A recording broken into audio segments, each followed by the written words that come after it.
Hi guys, and welcome back to another digital painting tutorial.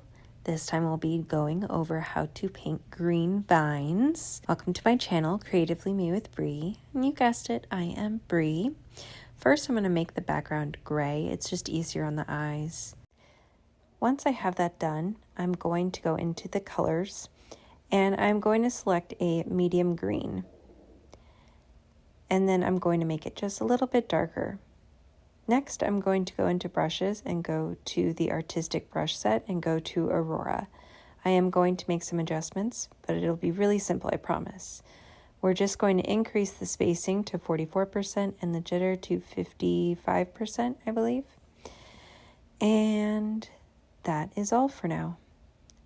And I'm going to put the brush at a higher setting and start brushing in some of those random leaves and then slowly adding in some smaller ones as well.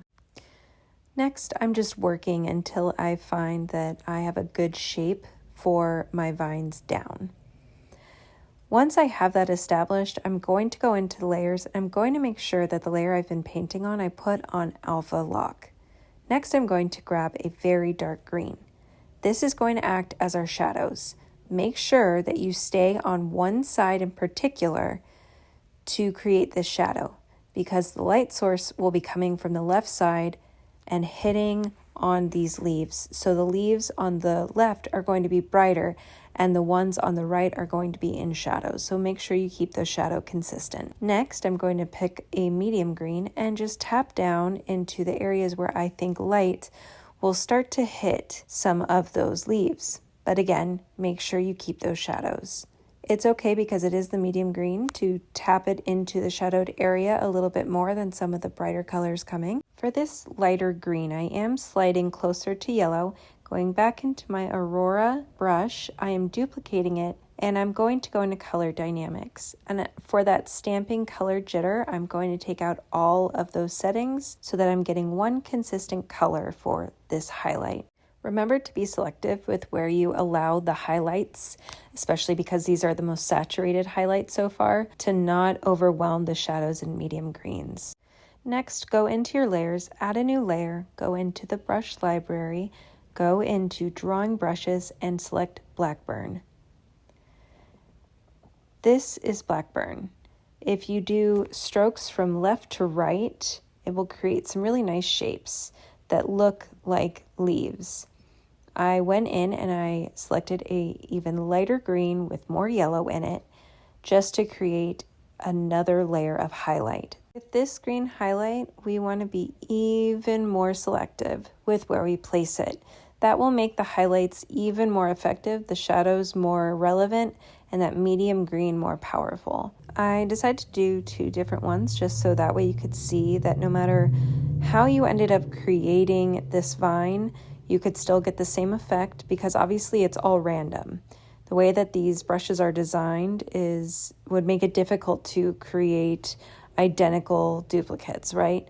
And so I just wanted to make two side by side so you could see how both of them respond using the same method and techniques.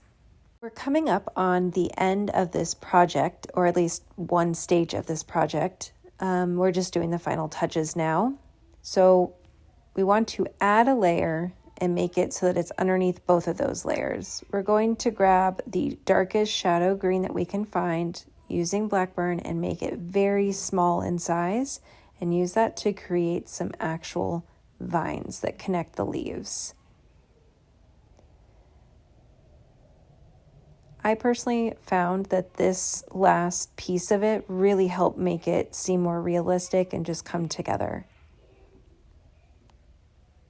Technically, after this step, you could stop because you're done with this project. I do, however, go on to create a background of different lighting just for fun, but it's not relevant. It's not something you absolutely need, so here would be where you could be done, or you could go in on a new layer, of course, and I'm just tapping in with similar colors in the background. My color palette tends to be greens and teals. And I'm going to use Gaussian blur. So then on a new layer, I'm going to grab a bluish green, more blue than green, and I'm going to go back to the Aurora brush, and I'm just going to tap it into the background, sort of almost like a shadow, but we're actually going to use it as light.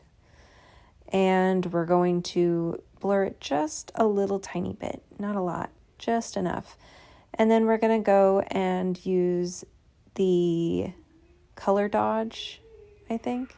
Yeah, color dodge, and take down the opacity.